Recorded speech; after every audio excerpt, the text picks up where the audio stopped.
মানুষকে চুজ করেন যেগুলো আপনার সবচেয়ে পছন্দ। আপনি কাদেরকে ৫ জনের তালিকায় রাখবেন? ফার্স্টে হচ্ছে আমার আম্মু, আম্মু। তারপর আমার হানিম, হ্যাঁ? আমার হানিম, হ্যাঁ, তারপর? আমার আব্বু, আব্বু। তারপর আমার খুব পছন্দের একজন মানুষ, নাম বলা যাবে না। তাই? তারপর আমার বোন। বোন। ৫ জন। এখন যদি মনে করেন যে এমন একটা হঠাৎ সিচুয়েশন চলে আসলো যে ওখান থেকে আপনি ২ জনের নাম কেটে দেন। কারণ আপনি ৩ জনকে নিয়ে থাকতে পারবেন। কাদের নাম কেটে দিবেন ২ জনের? আমার সবাইকে লাগবে। না ২ জনের নাম কাটতে হবে। মনে করেন যে এমন একটা পরিস্থিতি আসলো, নিশা তুমি যেকোনো ৩ জনকে রাখতে পারবা, ২ জনকে নিতে পারবে না। যে ৩ জন সবচেয়ে গুরুত্বপূর্ণ, ওই ৩ জন কাদেরকে রাখবেন? আমার আম্মু, আম্মু, আমার হানিম, তারপর আর আমার ও।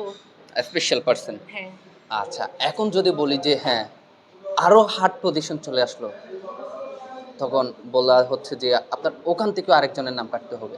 কার নাম কেটে দিবেন? খুবই হানিম। হানি। আচ্ছা, গেল। এইবার কিন্তু আপনার জন্য খুবই কঠিন হয়ে যাবে গেমটা।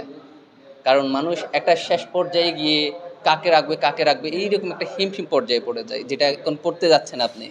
যদি প্রকৃত অর্থে কাউকে ভালোবেসে থাকেন, যাকে আপনার লাইফ ইম্পোর্টেন্ট পারসন মনে করেন।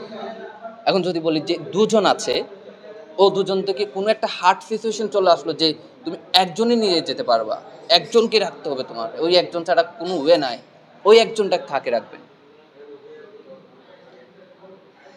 খুবই হার্ড পজিশনে পড়ে গেছেন, তাই না? কাকে এখন রাখবেন? আমার পছন্দের মানুষের কাছ থেকে যদি আমি চলে যাই, দেন ও পরে গিয়ে আরেকজনকে খুঁজে নিবে। হুম। তো অবশ্যই আমার আম্মুকে রাখবো। আম্মুকে? আম্মুকে ছাড়া থাকতে পারবেন না? সত্যি থাকতে পারবেন না? থ্যাংক ইউ ভাই।